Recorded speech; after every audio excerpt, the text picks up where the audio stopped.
Ethiopia രാജ്ഞിയോടൊപ്പം യാത്ര ചെയ്യുന്ന അന്നത്തെ കാലത്തെ ധനകാര്യ മന്ത്രിയായ അല്ലെങ്കിൽ അന്നത്തെ ഫിനാൻസ് മിനിസ്റ്ററായ രാജ്യത്തിൻ്റെ ഫിനാൻസ് മിനിസ്റ്ററായ ആ ഷണ്ണനായ മനുഷ്യനോട് ഫിലിപ്പോസ് ചോദിക്കുന്നുണ്ട്, നീ വായിക്കുന്നത് വല്ലോ ഗ്രഹിക്കുന്നുണ്ടോന്ന്, അല്ലേ?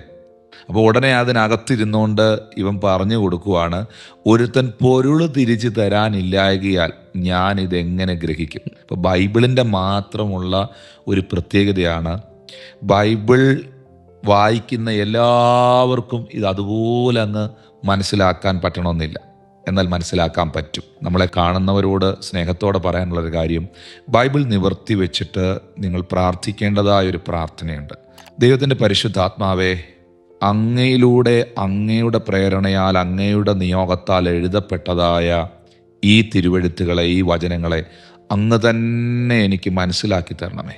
പരിശുദ്ധാത്മാവേ, ഈ ഭാഗം എന്താണെന്ന് എനിക്കൊന്ന് വെളിപ്പെടുത്തി തരണമേ.